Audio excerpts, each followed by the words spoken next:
మూడవదిగా యేసయ్య వస్త్రాలు ఏ సందేశం ఇస్తాయి? యోహాను సువార్త 20వ అధ్యాయం 7వ వచనం. నారబట్టలు పడియుండుటయు ఆయన తలరుమాలు నారబట్టల యొద్ద ఉండక వేరుగా ఒక చోట చుట్టబెట్టి ఉండుటయు చూచెను. అప్పుడు మొదట సమాధి యొద్దకు వచ్చిన ఆ శిష్యుడు లోపలికి పోయి చూచి నమ్మెను. చాలు. ఇక్కడ బైబిల్లో వ్రాయబడింది నారబట్టలు పడి ఉండుట చూచెను. నాకు అనిపించింది యేసు ప్రభు పోతా వస్త్రాలు కూడా తీసుకుపోవచ్చు కదా. యేసు ప్రభు సమాధిలో చూస్తూ నాకు చుట్టిన వస్త్రాలు నా వస్త్రాలు నావివి అని యేసు ప్రభు తీసుకుని వెళ్ళిపోవచ్చు. కానీ యేసు ప్రభు ఎందుకు ఆ వస్త్రాలను అక్కడే పెట్టిపోయాడు? ఇప్పుడు మనం ఏదైనా ఖర్చు పెట్టిపోయామనుకో, ఎవరైనా తీసుకుని నాది అంటాం. ఇంత ఖర్చునే మనం ఏమంటాం అంటే నాది అంటాం. మరి యేసు ప్రభుకు అరిమత యోసేపు ఖరీదైనటువంటిది నారబట్ట. అంటే ఆ నారబట్ట చుట్టి పెట్టినప్పుడు యేసు ప్రభు తన వస్త్రాలు తీసుకొని వెళ్ళిపోవచ్చు కదా. యేసు ప్రభు ఆ వస్త్రాలను అక్కడే పెట్టి ఎందుకు వెళ్ళిపోయాడు? నాకు వచ్చినటువంటి డౌట్ ఏంటంటే, ఎందుకు యేసయ్య తన వస్త్రాలు తీసుకొని వెళ్ళిపోలేదు? ఒకవేళ దొరికితే మనం ఏదైనా తీసుకొని పోతాం కదా. ఫ్రీగా దొరికిందంటే ఫినైల్ అనేది తాగుతామంటాం కదా. అట్లా యేసు ప్రభు కూడా వస్త్రాలు కూడా తీసుకొని పోవచ్చు కదా. ఎందుకు వస్త్రాలు అక్కడ పెట్టి వెళ్ళిపోయాడు? దేవుని బిడ్డలారా, దేవుని యొక్క వాక్యంలో ఒక విషయాన్ని మనం గుర్తిస్తాం. నారబట్టలు పడి ఉండుటయు ఆయన తన రుమాలు నారబట్టల యొద్ద ఉండక వేరుగా ఒక చోట చుట్టి పెట్టి ఉండుటయు చూచెను. నారబట్టలు పడవేయబడినటువంటి నారబట్టలు ఆడ పడేసి యేసుప్రభు వెళ్ళిపోయాడంట. నాకు అనిపించింది ఈ మాట చదువుతున్నప్పుడు, ప్రభువా మేమేం చేయాలి? ఇందులో నుంచి మేమేం నేర్చుకోవాలి ప్రభువా? దేవుని బిడ్డలారా, దేవుని సందేశం ఏంటి తెలుసా? ఎక్కడ ఏది వదిలేయాలనో అక్కడ అది వదిలేసి వెళ్ళిపోవాలి. నారబట్టలు అక్కడ వదిలితేనే నెక్స్ట్ వచ్చేటువంటి వ్యక్తి విశ్వాసంలో బలపడతాడు. నారబట్టలు ఎక్కడ ఉండాలి అంటే అది సమాధిలో ఉండవలసిన బట్టలు కాబట్టి సమాధిలోనే ఉండాలి. దేవుని బిడ్డలారా, ఎక్కడ ఏది వదిలేయాలో అక్కడ అది వదిలేయడం శ్రేయస్కరం. మనిషి జీవితంలో అది మనలోనే ఉందనుకో, మన దగ్గరే ఉందనుకో, వదిలివేక అట్లే ఉందనుకో, అది మన జీవితాల్లో నష్టాన్ని తీసుకొని వస్తాయి. నువ్వు ముందుకెళ్ళాలి అంటే ఏదో ఒక దాన్ని వదిలేయాలి. ఇప్పుడు చర్చికి రావాలంటే మీ ఇంటిని వదిలేశారు, మీ పనులను వదిలేశారు కాబట్టి చర్చికి వచ్చారు. మళ్ళీ చర్చిని వదిలేస్తారు కదా, మళ్ళీ ఇంటికి వెళ్తాం. వదిలేకపోతే ముందుకెళ్ళడం అనేటువంటిది ఉండదు. దేవుడు అంటాడు నారబట్టలు అది సమాధికి సంబంధించినవి, అందుకే సమాధిలోనే వదిలేసి వెళ్ళిపోయాను.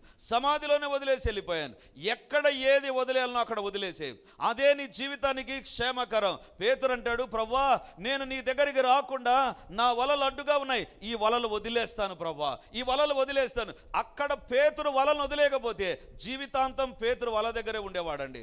కానీ ఏం చేశాడు తెలుసా? పేతురు ఎక్కడ దేని వదలలో అక్కడ వదిలేశాడు. చాలా సందర్భాలలో మన జీవితాల్లో మనం వదిలివేయవలసిన దాన్ని పట్టుకునే ప్రయత్నం చేస్తూ ఉంటాం, అందుకే నష్టపోతూ ఉంటాం. బైబిల్లో అలాంటి ఒక వ్యక్తిని మీకు చూపిస్తానండి. చూడండి, మార్కు సువార్త 10వ అధ్యాయం 21, 22 వచనాలు చదువుకుందాం. మార్కు సువార్త 10వ అధ్యాయం 21, 22. యేసు అతనిని చూచి అతనిని ప్రేమించి, నీకు ఒకటి కొదువుగా ఉన్నది, నీవు వెళ్ళి నీకు కలిగినవన్నీయు అమ్మి బీదలకిమ్ము, పరలోకమందు నీకు ధనము కలుగును, నీవు వచ్చి నన్ను వెంబడించుమని చెప్పెను. అతడు మిగుల ఆస్తి గలవాడు కనుక ఆ మాటకు ముఖము చిన్నబుచ్చుకొని దుఃఖపడుచు వెళ్ళిపోయాను. యేసుప్రభు ఏమన్నాడంటే, నీకు ఒకటి కొదువుగా ఉంది, నీ దగ్గర ఉండేటువంటి ఆస్తిని అమ్మి బీదలకిచ్చి నన్ను వెంబడించమన్నాడు. ఏమన్నాడు? నీవు నన్ను వెంబడించాలి అంటే, నా దగ్గరికి వచ్చి నన్ను వెంబడించాలి అంటే ఒకటి, నిన్ను ఏదో ఒకటి పట్టుకున్నది యవనస్తుడా గుర్తించు. అదేంటంటే నీ యొక్క ఆస్తి నిన్ను పట్టుకోనుంది, దాన్ని వదిలేసి దాన్ని అమ్మి బీదలకు ఇచ్చి నన్ను వెంబడించు అన్నాడు. ఈ యవనస్తుడు ఏం చేశాడు తెలుసా? బైబిల్లో వ్రాయబడింది. అతడు ఏమంటా 22వ వచనం చదవండి ఒకసారి. 22. అతడు మిగుల ఆస్తి గలవాడు కనుక ఆ మాటకు ముఖము చిన్నబుచ్చుకొని దుఃఖపడుచు వెళ్ళిపోయాను. అంటే డబ్బును వదిలేంటే చాలా దుఃఖం వేసిందండి, అందుకే దుఃఖపడడానికైనా రెడీ అయ్యాడు కానీ వదిలిపెట్టడానికి రెడీ కాలేదు. ఒకవేళ యవనస్తుని అడుగుదాం, ఆ యొక్క వచ్చినటువంటి వ్యక్తిని అడుగుదాం, అయ్యా ఎందుకు డబ్బును వదిలేయలేకపోయాం? ఏమండి, డబ్బే కదా జగత్తుకు మూలము, డబ్బు లేకపోతే భూమిలో ఎక్కడ బతకగలము? భూమిలో ఏది కావాలన్నా డబ్బు లేకుండా ఉంటుందా? ఈ దేవుడు ఏమన్నాడు? ఆస్తి నమ్మి నన్ను వెంబడించమన్నాడు. డబ్బు లేకుండా ఏ రకంగా ఉండగలం? నేను ఎంజాయ్ చేయాలంటే డబ్బు కావాలి. నేను ధనికునిగా గుర్తించబడాలంటే నా గుర్తింపుకు డబ్బు అవసరం. అన్నిటికీ డబ్బే అవసరం. ఈ డబ్బును వదిలేయమంటాడేంటి యేసు ప్రభు? లేకపోతే ఈ ఆస్తిని వదిలేయమంటాడేంటి? దేవుని బిడ్డలారా, బైబిల్లో అంతకుముందు ఒక మాట రాయబడింది. దేవుడు అతన్ని ప్రేమించి మాట చెప్పాడు. ప్రేమతో చెప్తున్నాడు, అయ్యా నేను నిన్ను ప్రేమిస్తున్నా, ఒక మంచి సూచన నీకు ఇస్తున్నా. నీవు పట్టుకున్నటువంటి ఆ డబ్బును వదిలేసే, నువ్వు పట్టుకున్నటువంటి ఆస్తిని వదిలే, నన్ను వెంబడించు. బైబిల్లో వ్రాయబడింది, దేవుని ప్రేమ మాటలను అతడు కాదన్నాడండి. నాకు అనిపిస్తుంది, ఇప్పుడు ఒకవేళ అతడు నరకంలో ఉంటే ఏమనుకుంటాడండి? ఏమనుకుంటాడు? ఒకవేళ ఆ తర్వాత ప్రభుని అంగీకరించింటే సరే, లేకపోతే అదే రకంగా జీవించి ఉంటే దేవుని మాట కాదని నరకంలో ఉంటాడు. ఇప్పుడు ఏమంటాడండి? నరకంలో ఉండి, అయ్యో ఆ రోజు యేసు ప్రభు చెప్పిన ఆ మాట నేను విని ఉంటే, ప్రేమతో చెప్పిన ఆ మాట నేను విని, నేను పట్టుకున్నటువంటి ఈ ఆస్తిని వదిలేసింటే ఎంత బాగుండు. దేవుడు ఆ సమాధిలో వస్త్రాలను వదిలేయాలి. అది సమాధికి సంబంధించిన వస్త్రాలు. దేవుని బిడ్డలారా, నీ జీవితంలో నిన్ను ఏదో ఒకటి పట్టుకొని ఉంటుంది. ఆ పట్టుకున్నటువంటిది ఏదో నీకు తెలుసు. నీ జీవితాన్ని పట్టుకున్నటువంటిది ఏదో నీకు తెలుసు. దేవునిలోకి రాకుండా, దేవుని వద్దకు రాకుండా, దేవుని కొరకు జీవించకుండా, దేవుని యొక్క బిడ్డగా నీవు దేవునికి కనబడకుండా నిన్ను పట్టుకొని లాగేసి అక్కడే నిలబెడుతున్నటువంటిది ఏంటో నీకు తెలుసు. యేసయ్య ఈరోజు ఒక సందేశం ఇస్తున్నాడు. Can you leave that? దాన్ని వదలగలవాను? అది ఏదైనా సరే, నేను వదలగలిగిందేదో నాకు తెలుసు, నీ వదలగలిగిందేదో నీకు తెలుసు. Let us leave what we are supposed to leave. మనం ఏది వదిలిపెట్టాలనో బైబిల్లో వ్రాయబడింది. నారబట్టలు పడి ఉండట, ఆ నారబట్టలు కూడా పడేసి వెళ్ళిపోయాడు ప్రభు. దేవుని బిడ్డలారా, ఈరోజు దేవుడు నీతో నాతో మాట్లాడుతున్న మాట ఏంటి తెలుసా? ఏది నీ జీవితాన్ని పట్టుకోనుంది? యవనస్తుడు అనుకున్నాడు, నాకు కావాల్సింది ధనం, నాకు కావాల్సింది నా ఆస్తి. దేవుని బిడ్డలారా, ఏది నువ్వు పట్టుకొని దేవునికి వ్యతిరేకంగా జీవిస్తావో అదే నీ జీవితంలో నిన్ను చాలా సతాయించడం ప్రారంభిస్తుంది. అది ఎక్కడ లేని ప్రభావాన్ని నీపైన, నీ కుటుంబం పైన చూపడం ప్రారంభిస్తుంది. మర్చిపోవద్దు, పేతురు ఆ రోజు వదిలేశాడు కాబట్టే అతడు వేల మందిని ప్రభు కొరకు సంపాదించాడు. పరిశుద్ధ గ్రంథంలో ఆయన పేరు వచ్చింది. పరిశుద్ధ గ్రంథంలో ఆయనకంటూ ఒక పుస్తకం రాగలిగింది. ఇప్పుడు పరలోకంలో 12 సింహాసనాల పైన ఒకడుగా కూర్చొని ఆయన మన ఎదుట కనబడబోతాడు. వదిలేశాడు కాబట్టి. ఈరోజు ఏది వదిలేయాలో నీకు తెలుసు. ఒకవేళ నీ టైంను ఏది తినేస్తుందో నీకు తెలుసు. ఏది నీ జీవితంలో నిన్ను పట్టుకొని ఉందో నీకు తెలుసు. అది వదిలిపెట్టకపోతే నీ జీవితంలో చాలా నష్టాన్ని నువ్వు చూస్తావు. దేవుని బిడ్డలారా, ఈరోజు దేవుడు మనతో మాట్లాడుతున్నాడు.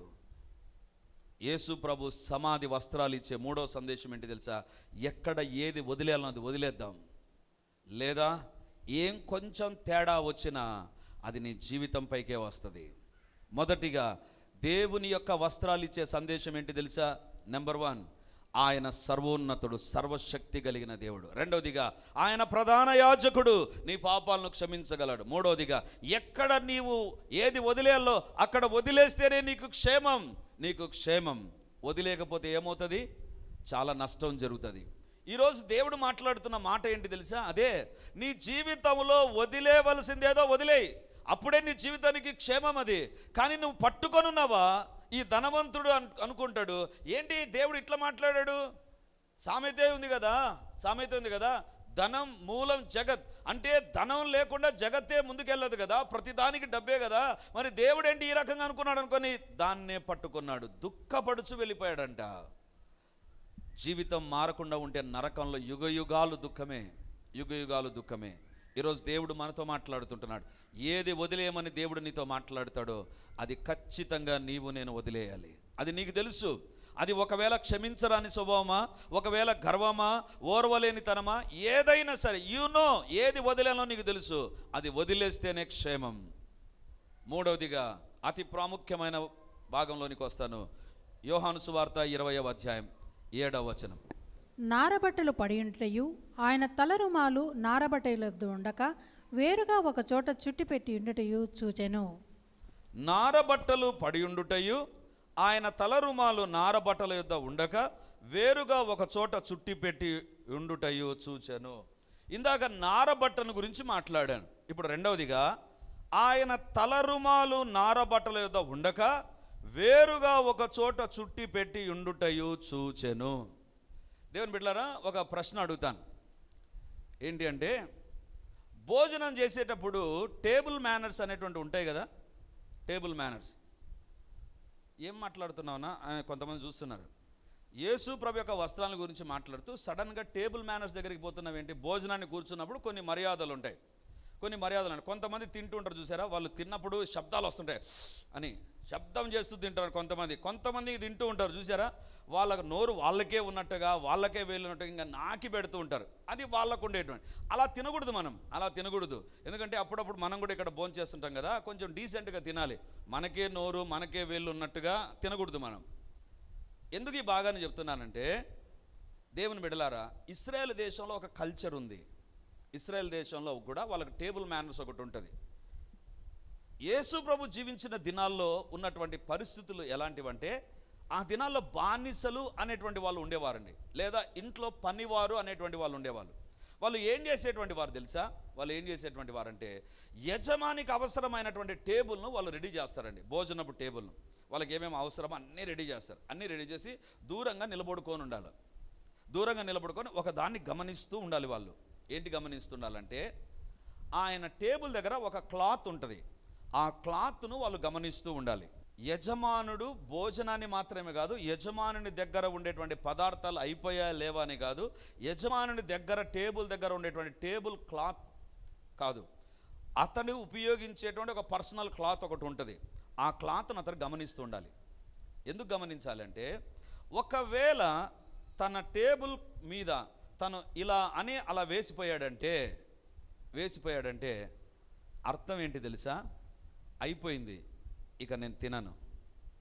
ఒకవేళ అతడు కర్చీఫ్ లాగా మడత పెట్టి ఇక్కడ పెట్టాను అంటే అర్థం ఏంటి తెలుసా? నేను మళ్ళీ వచ్చి భోంచేస్తా. అయిపోలేదు, మళ్ళీ వచ్చి భోంచేస్తా. మన దగ్గర ఉండదు ఇది. మనం తిన్న తర్వాత జోబులోంచి బయటికి తీసి లేదా చీర కొంగుని తీసుకొని తుడుచుకొని వెళ్ళిపోతాం. వాళ్ళ స్టైల్ అది కాదు.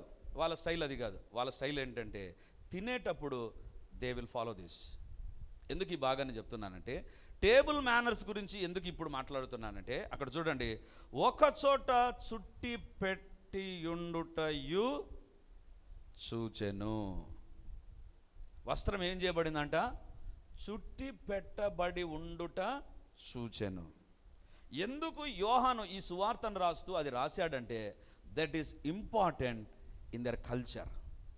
అంటే యేసు ప్రభు సమాధి దగ్గర ఉండేటువంటి వస్త్రాలు ఒక సందేశం ఇస్తుంటున్నాయి. ఏంటంటే, ఆయన వస్త్రాలు నారబట్టలు అదే రకంగా పడి ఉన్నాయి, కానీ ముఖానికి చుట్టినటువంటి వస్త్రం ఉంది చూసారా, అది చుట్టి పెట్టి ఒక చోట పెట్టి ఉన్నాడంట. అంటే దాని అర్థం ఏంటంటే, నేను తిరిగి వస్తాను. అది దేవుడు చెప్పే మాట. యజమానుడు భోజనం బల్ల దగ్గర వస్త్రాన్ని మడిచిపెట్టి నీట్గా పెట్టాడు అంటే అర్థం ఏంటంటే, నాది అయిపోలేదు, తిరిగి వస్తానని. లేదా అలా వస్త్రాన్ని విదిలిచ్చి అలా పడేసాడంటే అయిపోయింది నా వస్త్రం. తుడుచుకున్నాడు, చేతులు తుడుచుకున్నాడు, అలా పడేసాడంటే అయిపోయింది అని. ఇప్పుడు దేవుని యొక్క వాక్యం యోహాను రాస్తున్నాడు, ఆయన వస్త్రాలు అలా పడివేసిన ఒకటైతే, ఒక వస్త్రం ఏమో మడత పెట్టి ఒక చోట పెట్టి ఉన్నారంట. దేవుని బిడ్డలారా, ఇది ఏం తెలియజేస్తుందో తెలుసా? యేసు ప్రభు తిరిగి రాబోతున్నాడు. అంటే యజమానుడు తిరిగి భోజన బల్ల దగ్గరికి వచ్చినట్లుగా యేసు ప్రభు తిరిగి వస్తాడు. అదే సందేశం. ఆ చుట్టి పెట్టినటువంటి వస్త్రం ఇచ్చే సందేశం ఏంటి తెలుసా? నీ దేవుడు త్వరగా రాబోతున్నాడు. ఆయన తిరిగి వస్తాడు. ఆయన చనిపోయి వెళ్ళిపోయేటువంటి దేవుడు మాత్రమే కాదు, సమాధిని గెలిచి లేచినటువంటి దేవుడే కాదు, ఆయన తిరిగి రాబోతున్నాడు. He is coming back. ఆయన తిరిగి రాబోతున్నాడు. దేవుని బిడ్డలారా, ఆయన రాకడ దినాల్లోనికి మనం వచ్చేసాం. ఇప్పుడు జాగ్రత్తగా వినండి. మనము దేవుని రాకడ దినాల్లో ఉన్నామా? ఎంత దగ్గరగా ఉన్నామో మీకు వాక్యంలోంచి చూపిస్తాను. రండి, మత్తయి సువార్త 24వ అధ్యాయం. మీరు దేవుని రాకడలో ఉన్నారో లేదో, రాకడ దినాల్లో ఉన్నారో లేదో మిమ్మల్ని పరీక్షించుకోవచ్చు. చూడండి, మత్తయి సువార్త 24వ అధ్యాయం 6వ వచనం. మరియు మీరు యుద్ధములను గూర్చియు యుద్ధ సమాచారములను గూర్చియు వినబోదురు. మీరు కలవరపడకుండా చూచుకొనుడి. ఇవి జరగవలసి ఉన్నవి, కానీ అంతము వెంటనే రాదు. జనము మీదికి జనమును, రాజ్యము మీదికి రాజ్యమును లేచును. చాలు. 24:6 ఏమంటున్నాడు? మీరు యుద్ధములను గూర్చి యుద్ధ సమాచారములను గూర్చి వినబోదురు, మీరు కలవరపడకుండా చూసుకొనుడి, ఇవి జరగవలసినవి కానీ అంతము వెంటనే రాదు. అంటే యేసు ప్రభు మత్తయి సువార్త 24లో ఆ యొక్క ఒలీవల కొండ మీద ఈ సందేశం ఇస్తుంటున్నాడు. దేవుడు అంటున్నాడు యుద్ధాలు వస్తాయి. అంటే యేసు ప్రభు చెప్పిన రోజు నుంచి యుద్ధాలు వచ్చాయి వస్తూనే ఉన్నాయి. కానీ అది ప్రారంభము అని అన్నాడు, అంటే రాకడకు ప్రారంభం అన్నాడు. మళ్ళీ ఇప్పుడు ఏమంటాడు చూడండి, 24వ అధ్యాయం 7వ వచనం చూడండి. జనము మీదికి జనమును, రాజ్యము మీదికి రాజ్యము లేచును. జనము మీదికి జనమును, రాజ్యం మీదికి రాజ్యమును. జనము మీదికి జనము అంటే రాజ్యం, వేరే రాజ్యం ఇంకొక రాజ్యం పైకి వెళ్ళడం ఒకటైతే, జనము మీదికి జనము అంటే ఏంటంటే అక్కడ సొంత ప్రజలుగా ఉండేటువంటి వారు ఒకరిపైకి ఒకరు వెళ్ళిపోతారండి, ఒకరిపైకి ఒకరు వెళ్ళిపోతారు. దేవుని బిడ్డలారా, ఇప్పుడు జరుగుతున్నది అదే. ఇశ్రాయేలు దేశంలోను ఇరాన్ మధ్య జరుగుతున్నది. వాళ్ళిద్దరు అన్నదమ్ములు లాంటి వాళ్ళే, అంటే ఒకే తండ్రికి సంబంధించినటువంటి సంతానమే వాళ్ళు, వాళ్ళ పూర్వీకుడు ఒకటే అబ్రహామే. కానీ వాళ్ళు ఇద్దరు ఇప్పుడు కొట్లాడుకుంటున్నారు. జనం మీదికి జనము లేచును, జనం మీదికి జనము లేచును. అంటే దేవుని బిడ్డలారా, మన కళ్ళెదుట జనం మీదికి జనము లేచును. ఆ మధ్య కాలంలో నాగార్జున సాగర్ డ్యామ్ దగ్గర తెలుగు ప్రజలు కొట్లాడుకున్నారండి. ఎందుకు తెలుసా? నీటి కోసం కొట్లాడారు. అంటే రాజ్యం మీదికి రాజ్యం ఇంతకు ముందు వెళ్తుంది, ఇప్పుడు జనం మీదికి జనం. ఇంటర్నల్గా జరుగుతూ ఉంటుందండి, ఇంటర్నల్గా జరుగుతూ ఉంటుంది. ఎవరిపైన జరుగుతుంటుంది? ఒకే ఇంటి వాళ్ళపైన వాళ్ళు కొట్లాడుకోవడం ఎక్కువ, పక్కింటి వాళ్ళు కొట్లాడడం తగ్గిపోయింది. జనం మీదికి జనం అంటే own people will be fighting. దేవుని బిడ్డలారా, ఈరోజు అలాంటి పరిస్థితిలోనే మనం ఉంటున్నాం. అందరూ చెబుతున్నటువంటి మాట, మీరు యూట్యూబ్ కానీ లేకపోతే ఏ ఇన్ఫర్మేషన్ మీరు చూసినా కూడా, that is alarming one thing, we are very close to the second coming, very close to the second coming. వచ్చేటువంటి కళలైనా దర్శనాలైనా అనేక మందికి వచ్చేవి చెప్పేటువంటి ఒకటే, మనం రెండవ రాకడ దినాల్లో ఉన్నాం. దేవుడు త్వరలోనే రాబోతున్నాడు. ఆ దినాన మడత పెట్టినటువంటి వస్త్రం ఏమని చెప్తుందంటే ఆయన తిరిగి రాబోతున్నాడు. We are in those days. ఆ దినాల్లో మనం ఉన్నాం. ఎంతగా నువ్వు సిద్ధపడ్డావో, నీ కుటుంబాన్ని సిద్ధపరచుకున్నావు, నీ పిల్లలను సిద్ధపరచుకున్నావో ఒక్కసారి ఆలోచించు. ఇంకొక భయంకరమైన విషయం చెప్తాను. 8వ వచనం చూడండి. అక్కడక్కడ కరువులను, భూకంపములను కలుగును. అక్కడక్కడ కరువులను నేను ఈ సంవత్సరం డిసెంబర్ 31న దేవుడు తెలిపినటువంటి మాట చెప్పాను. కరువు రాబోతున్నాయి. భయంకరమైన పాకిస్తాన్లో నీటికి కటకట, కెనడా దేశంలో వాళ్ళకు మంచు విపరీతంగా పడుతుంది, అయినా కరువులోకి వాళ్ళు వెళ్ళిపోయారు. మన ప్రక్కనుండే రాష్ట్రం కర్ణాటక నీళ్లు లేక కరువు బాట పట్టింది. అన్ని నీళ్లు సమృద్ధిగా ఉండేటువంటి చెన్నై కరువు బాటలో పట్టింది. ఈవెన్ కడపలో 3 రోజులకు ఒకసారి. We are very close to the second coming. కరువు అంటే ఒకప్పుడు ఎక్కడెక్కడో, ఇది నీటి కొరకు కటకట, టెక్నాలజీలో అభివృద్ధి చెందింది అని చెప్పబడేటువంటి సిలికాన్ సిటీగా పేరున్నటువంటి బెంగళూరు, నీరు లేదు, టెక్నాలజీ ఉంది, నీరు లేదు, అయిపోయాయి, నీటి వనరులు లేవు వాళ్ళకు. కరువు. ఆ తర్వాత ఏముంది? భూకంపములు కలుగును. భూకంపాలు ఎన్ని కలిగాయి తెలుసా అండి? జనవరి 1వ తారీఖు నుంచి ఏప్రిల్ నెల చివరి రోజు వరకు. ఒక్కసారి మీరు గూగుల్ వెళ్ళి సెర్చ్ చేయండి, ఎన్ని భూకంపాలు వచ్చాయి తెలుసా? మనకు చెప్పినవి 2 న్యూస్లో. ఒకటి ఏప్రిల్ 1న వచ్చిన భూకంపం, ఆ తర్వాత తైవాన్లో వచ్చినటువంటి భూకంపం, రీసెంట్గా వచ్చినటువంటి భూకంపం.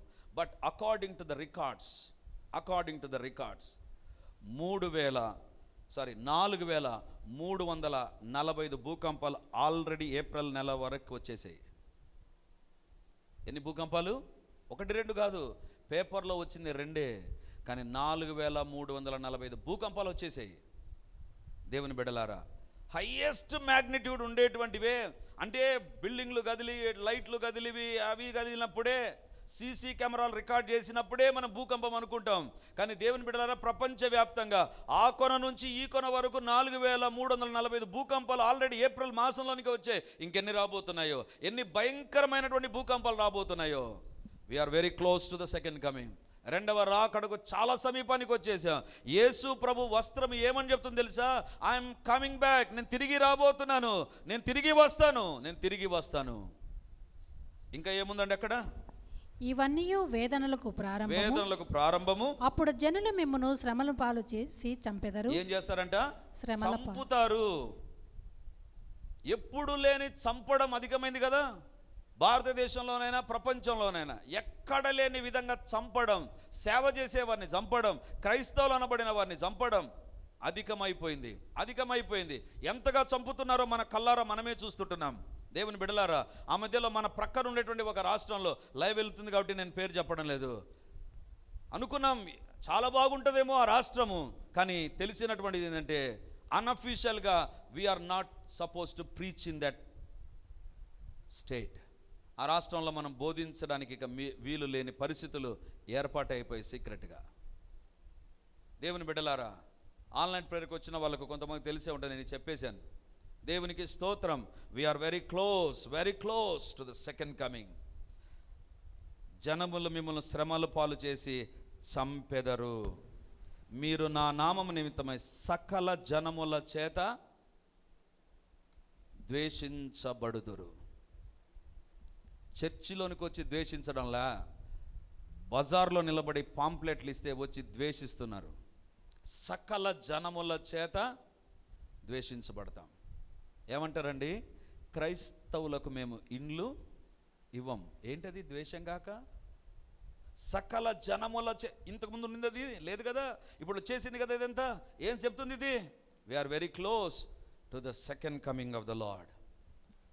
10వ వచనం, అనేకులు అభ్యంతరపడి ఒకరినొక్కడు అప్పగించి ఒకరినొక్కడు ద్వేషించరు. 24:11, అనేకులైన అబద్ధ ప్రవక్తలు వచ్చి పలువురిని మోసం చేసేది. అంటే రెండవది, ఒకటి బయట జరిగేవి భూకంపాలు, కరువు, ఇవి బయట ప్రజలు వీళ్ళని అప్పగిస్తారు. రెండవదిగా చర్చిలో జరిగేటువంటిది కూడా ప్రభు చెప్పాడు. ఏమంట? అనేకులైన అబద్ధ ప్రవక్తలు వచ్చి పలువురిని మోసపరచుదురు. ఈరోజు ఉదయాన్నే ఒక వీడియో నేను చూశానండి, భయం వేసింది నాకు. ఎంత దగ్గరున్నాం దేవుని రాకడకని. అమెరికా దేశంలో ప్రాముఖ్యంగా ఒక గొప్ప సంఘం ఉందండి. ఆ సంఘానికి ఒక పాస్టర్ గారు ఉన్నారు. ఆ పాస్టర్ గారు చాలా గొప్పగా వాక్యం చెప్తారండి. ఆయన సందేశాలు ప్రపంచవ్యాప్తంగా పేరు మోసినటువంటి దైవ సేవకుడుగా గుర్తించబడ్డాడు సంఘాలలో. దేవునికి స్తోత్రం. కానీ ఆయన చనిపోయిన తర్వాత ఆయన కాఫిన్ బాక్స్ ఆ చర్చిలో ఉండి ఆ యొక్క సెరమనీ జరుగుతుంది. ఆయనతో పాటు పనిచేసినటువంటి ఒక వ్యక్తి మైక్ తీసుకున్నాడు, మాట్లాడుతున్నాడు. ఏమని మాట్లాడుతున్నాడు తెలుసా? ఈయన ఒక పాస్టర్, ఆ తర్వాత బిషప్ అయ్యాడు. ఆ తర్వాత ఈయన దగ్గర నేను పరిచర్య ప్రారంభించాను. ఈయన పరిచర్య నాకు నేర్పించాడు, పరిచర్యలో ముందుకెళ్ళడం నాకు నేర్పించాడు, పరిచర్యలో నేను ఏ రకంగా అభివృద్ధి చెందాలని నేర్పించాను. నేను కూడా ఇప్పుడు పాస్టర్ అయిపోయాను. ఇప్పుడు ఆయన సీనియర్ బిషప్ అయిపోయాడు, నేను జూనియర్ బిషప్ అయిపోయాను అని చెబుతూ ఒక మాట అన్నాడు. He's my mentor and he's my husband. ఆయన నా యొక్క భర్త. అంతవరకు చనిపోయిన పాస్టర్ భార్యకు తెలియదు ఈ బిషప్ ఈయనతో పాపములో ఉన్నాడని. ఎక్కడ జరిగింది ఇది? చర్చిలో జరిగింది. ఒక పాస్టర్ తన బిషప్ను చూసి ఏమంటున్నాడు తెలుసా? హీస్ మై హస్బెండ్, నా భర్త ఆయన. అప్పుడు చనిపోయిన ఆయన భార్య ముఖాన్ని చూపిస్తుంటే ఆమె షాక్ అయిపోతుంది. ఆమె అడుగుతుంది, ఎప్పుడు జరిగింది ఇది? నాకు తెలియదే. వాక్యమేమో బ్రహ్మాండంగా అందించాడు. ఇది నాన్న ఇదే పరిస్థితి పుల్పిట్ పైన కనబడుతుంది.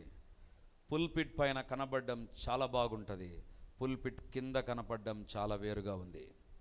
అనేకమైన అబద్ధ ప్రవక్తలు. ఒకటే చెప్పాను, మత్సుకు మన కల్లారా ఎన్ని చూస్తున్నామో మనకు తెలుసు. We are very close to the second coming. రెండవ రాకడకు చాలా దగ్గరగా ఉన్నాం. కుటుంబ సభ్యులపైన ప్రేమ ఉండదు, దేవుని పట్ల కూడా ప్రేమ తగ్గిపోతుంటుంది. ఈ మధ్య కాలంలో చాలా విన్నాను ఇది.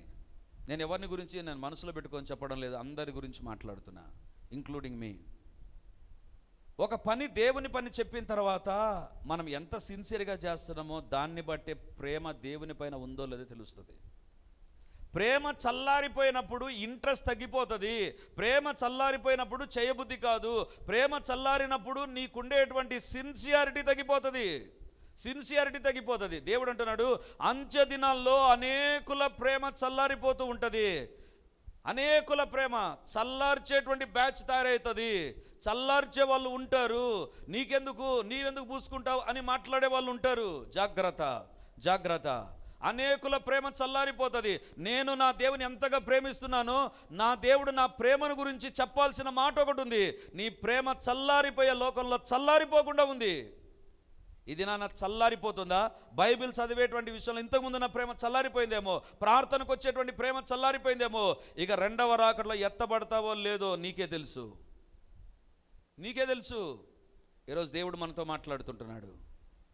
ప్రేమ చల్లారిపోతుంది. క్రమము లేని జీవితం అంటే మన జీవితాల్లో ఉండవలసింది కాకుండా వేరొకటి ఎప్పుడైతే మన జీవితంలోకి వస్తుందో ప్రేమ చల్లారిపోవడం ప్రారంభమవుతుంది. ఇది దేనికి సూచన? We are very close to the second coming. రెండవ రాకడకు సూచనగా ఉంది. దేవుని బిడ్డలారా, ఈ దినాల్లో ఉండేటువంటి కోర్టు కేసులు ఏం చెప్తున్నాయో తెలుసా? అనేకుల ప్రేమ చల్లారిపోయింది. భార్యాభర్తల మధ్య ప్రేమ, ఆస్తుల మధ్య ప్రేమ, సేవకుల పైన కేసులు, ఇవన్నీ ఏం చెప్తున్నాయి? ఒకటి, ప్రేమ చల్లారిపోయింది, ప్రేమ చల్లారిపోయింది. ఏముంది? సెకండ్ కమింగ్ దగ్గర వచ్చేసాం. ఇంకా బైబిల్లో వ్రాయబడింది, ఇప్పుడు దేవుడు అంటున్నాడు, అంతము వరకు సహించిన వాడే రక్షింపబడును. హల్లెలూయా, హల్లెలూయా, హల్లెలూయా. గొప్ప దేవానికి వందనాలు, మహిమ కలిగినటువంటి దేవానికి స్తోత్రాలు, సజీవుడమైనటువంటి దేవానికి వందనాలు, సర్వశక్తి కలిగినటువంటి దేవానికి స్తోత్రం. పరిశుద్ధుడానికి వందనాలు, వందనాలు, వందనాలు, వందనాలు చెల్లిస్తుంటున్నాం ప్రభువా. ఈ యొక్క సమయంలో నీ పరిశుద్ధ పాదాల దగ్గర మేము కనపడడానికి మీరు మాకు ఇచ్చినటువంటి కృపా సమయాన్ని బట్టి వందనాలు చెల్లిస్తుంటున్నాం. అవును తండ్రి, సమాధిలో నీ వస్త్రాలు ఇచ్చినటువంటి శ్రేష్టమైన సందేశాలు మేము విన్నాం ప్రభువా. అవును దేవా, మా దేవుణ్ణి ఏది కూడా బంధించలేదు, ఆయన వస్త్రాలను కూడా బంధించలేదు అన్న సత్యాన్ని మేము ఇది నేర్చుకున్నాం ప్రభువా. తండ్రి నీకు స్తోత్రం, నీకు వందనాలు. మేము సేవించున్న దేవుడు సర్వాధికారి అని సమాధిలోనే ఆయన వస్త్రాలు చాటి చెబుతుండగా నీ పాదాలకే మ్రొక్కి మేము వందనాలు చెల్లిస్తుంటున్నాం ప్రభువా. గొప్ప దేవా, సమాధిలో నీ వస్త్రాలు, నారబట్టలు, మీరు ప్రధాన యాజకుడవని, మా పాపాలను తండ్రి భరించినటువంటి దేవుని కుమారుడవని మీరు మాకు తెలియజేస్తుండగా నీ రక్తము ద్వారానే మాకు పాప క్షమాపణ, నాయన పాప విమోచన తండ్రి నీ పాదాల దగ్గర చేరిపడి అడుగుతుంటున్నాను. ఏ పాపం ఇంకా కలిగి ఉన్నా, ఏ లోకం ఇంకా కలిగి ఉన్నా, ఏ యొక్క సాతాను బంధకాలలో బంధించబడి ఉన్నా, ఏ పరిస్థితిలో చిక్కుబడి అక్కడే ఫిక్స్ అయిపోతూ ఉన్నా, దేవుని దగ్గరికి వస్తూ కూడా, దేవుని వాక్యం వింటూ కూడా ఎక్కడ మేము బంధించబడ్డామో మీకు తెలుసు ప్రభువా. యేసయ్యా, మీ రక్తమములు కడుగునుగాక, మీ రక్తమములు కడుగునుగాక, మా పాత రోత జీవితము కడగబడునుగాక, మేము బంధించబడిన ప్రతి పరిస్థితిలోంచి మాకు విడుదల కలుగునుగాక. తండ్రి, ఎక్కడ ఫిక్స్ అయిపోయామో, వదిలిపెట్టక పాపంలో కొనసాగుతున్నామో అది డిటాచ్ అగునుగాక. తండ్రి, పాప బంధకాలు తెగిపోవునుగాక, పాప అధికారము క్యాన్సల్ అయిపోవునుగాక. నీ రాకడ కొరకు మేము సిద్ధపడుదుముగాక. మా చుట్టూ ఉన్న పరిస్థితులన్నీ కూడా తండ్రి నీ రాకడకు మమ్మల్ని పిలుస్తూ ఉండగా తండ్రి మేము సిద్ధపరచబడడానికి, మార్పు చెందడానికి, మారు మనసు పొంది ప్రతిరోజు భయభక్తులతో జీవించి ఎప్పుడు కడబూరం రోగినా మేము ఎత్తబడే గుంపులో ఉండే కృపను దయచేయమని ప్రార్థన చేస్తూ, వీఆర్ సో బిజీ అనేటువంటి ఆ యొక్క ట్యాగ్ లో ఎంతమంది మోసపోతున్నారో వారు వారి గమ్యాన్ని గుర్తెరగడానికి వారి మనోనేత్రములు వెలిగించుమని ప్రార్థన చేస్తూ మీ పాదాలకే వందనాలు చెల్లిస్తూ యేసయ్య నామమందు అడుగుచున్నాను తండ్రి. ఆమేన్, ఆమేన్, ఆమేన్. Praise the lord.